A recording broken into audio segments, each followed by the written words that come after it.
ఈ రాష్ట్రానికి సంబంధించిన మాజీ ముఖ్యమంత్రి కల్వకుంట్ల చంద్రశేఖరరావుకు సంబంధించి పూర్తి స్థాయిలో ఫోన్ ట్యాంపరింగ్కు సంబంధించి నోటీసులు ఇచ్చిళ్ళు.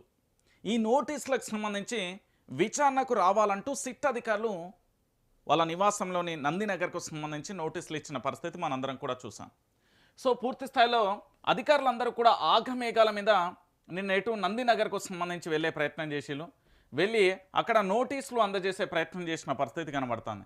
అంటే నందినగర్లో పూర్తి స్థాయిలో కూడా ఆ పోలీసులకు సంబంధించి ఏం చేసిర్రు అంటే నోటీసులు అంటించేసి వచ్చేసిన పరిస్థితి కనబడుతుంది.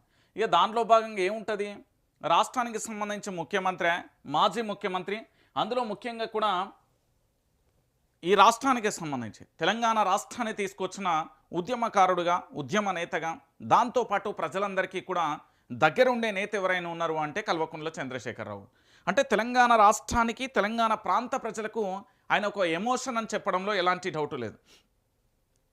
సో నిన్న నోటీసులు ఇచ్చిన తర్వాత తెలంగాణ రాష్ట్ర వ్యాప్తంగా చాలా చోట్ల కూడా నిరసనలు వ్యక్తం చేయడం, దిష్టిబొమ్మ దహనం చేయడం, దాంతోపాటు సోషల్ మీడియా అంటే సామాజిక మాధ్యమాలలో తమదైన శైలిలో బీఆర్ఎస్ పార్టీకి సంబంధించిన కార్యకర్తలు కావచ్చు, బీఆర్ఎస్ పార్టీకి సంబంధించిన నేతలు కావచ్చు, బీఆర్ఎస్ పార్టీకి సంబంధించి కేసీఆర్ ఫాలోవర్స్ కావచ్చు, ఎక్కడికక్కడ తమ యొక్క గొంతుకను వినిపించే ప్రయత్నం చేసింది. సో ఫోన్ ట్యాంపరింగ్ ఎపిసోడ్లో కేసీఆర్కు సంబంధించి సిట్ నోటీసులు ఇవ్వడం అనేది ఎంతవరకు కరెక్ట్? అసలు సిట్ నోటీసులు ఇవ్వడం ద్వారా రాష్ట్ర ప్రభుత్వానికి ఒరిగేదేంటి? కావాలని ఇబ్బంది పెడుతున్నారా, లేకపోతే నిజంగా ఫోన్ ట్యాంపరింగ్ అనేది జరిగిందా? ఒకవేళ ఫోన్ ట్యాంపరింగ్ అనేది జరిగితే ఈ రాష్ట్రానికి సంబంధించిన భద్రతా విషయంలో, ఈ రాష్ట్రానికి సంబంధించి పూర్తి స్థాయిలో ఇంటెలిజెన్స్ విభాగానికి సంబంధించి రక్షణ వలయంగా పనిచేస్తే తప్ప ఒక వ్యక్తుల యొక్క ఫోన్లను ట్యాప్ చేసే అధికారం ఉందా లేదా అనేది కూడా మనం చర్చిద్దాం. ఎందుకంటే గతంలో ఇదే ప్రధాని మన్మోహన్ సింగ్కు సంబంధించిన ప్రభుత్వం ఉన్నప్పుడు కూడా ఫోన్ ట్యాంపరింగ్కు సంబంధించిన ఎపిసోడ్ ఒక్కసారిగా కూడా కుదేలైన పరిస్థితి కనబడింది. దాంతోపాటుగా ఈ మధ్య కాలంలో కాంగ్రెస్ పరిపాలన చేస్తున్న రాష్ట్రాలలో, మరీ ముఖ్యంగా కొన్ని రాష్ట్రాలలో కూడా ఫోన్ ట్యాంపరింగ్ జరిగిందని భారతీయ జనతా పార్టీకి సంబంధించిన నేత పూర్తి స్థాయిలో కూడా ఒక సంచలనమైన ఆరోపణ చేసింది. ఎక్కడ అంటే ఇది కర్ణాటకకు సంబంధించి గవర్నర్ ఫోన్ ట్యాంపరింగ్ చేస్తున్న కాంగ్రెస్ ప్రభుత్వం అంటూ ఏం చేసిండంటే కర్ణాటక అసెంబ్లీలో బీజేపీ ఎమ్మెల్యే సంచలనమైన వ్యాఖ్యలు చేసిండు.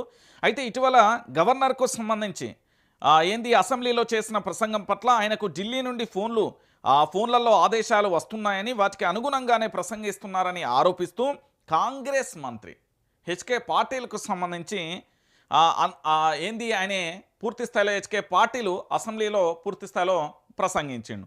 అయితే దీంతో కాంగ్రెస్ ప్రభుత్వం లోక్ భవన్ ఫోన్ ట్యాంపరింగ్ చేస్తుందంటూ వెచ్చుకుపట్టారు అక్కడ బీజేపీ పార్టీకి సంబంధించిన ఎమ్మెల్యే సురేష్ కుమార్.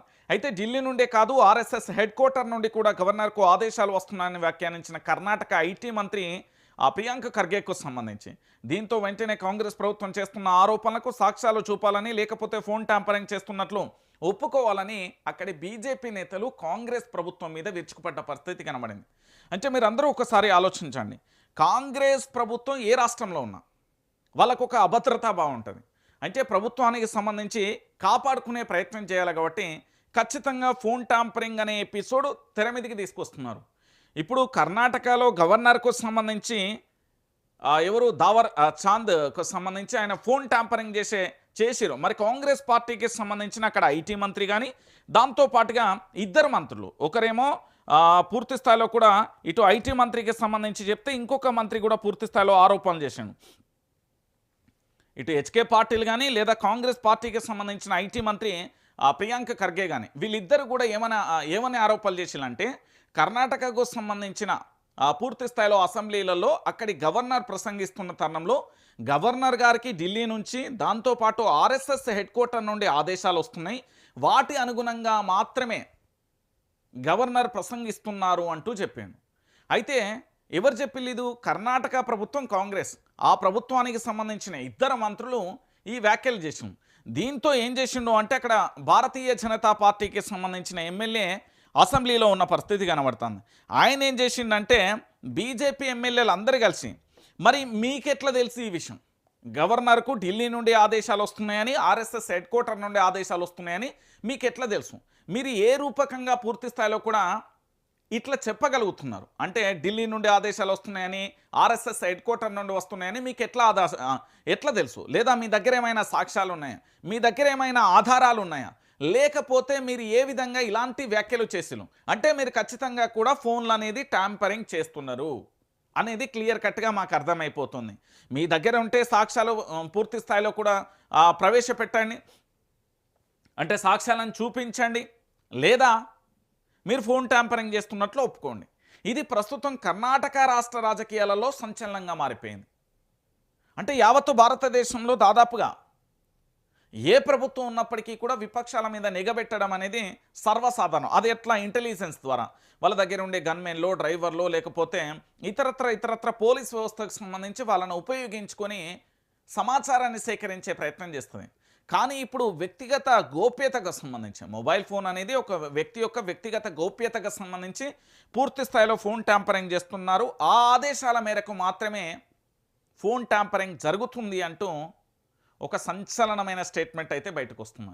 సో దీంతో కర్ణాటక రాజకీయాలు ఒక్కసారిగా బగ్గుమన్న పరిస్థితి కనబడుతుంది. సో ఇలాంటి పరిస్థితులలో ఈ అంశానికి సంబంధించి మనం చూసే ప్రయత్నం అయితే చేస్తున్నాం.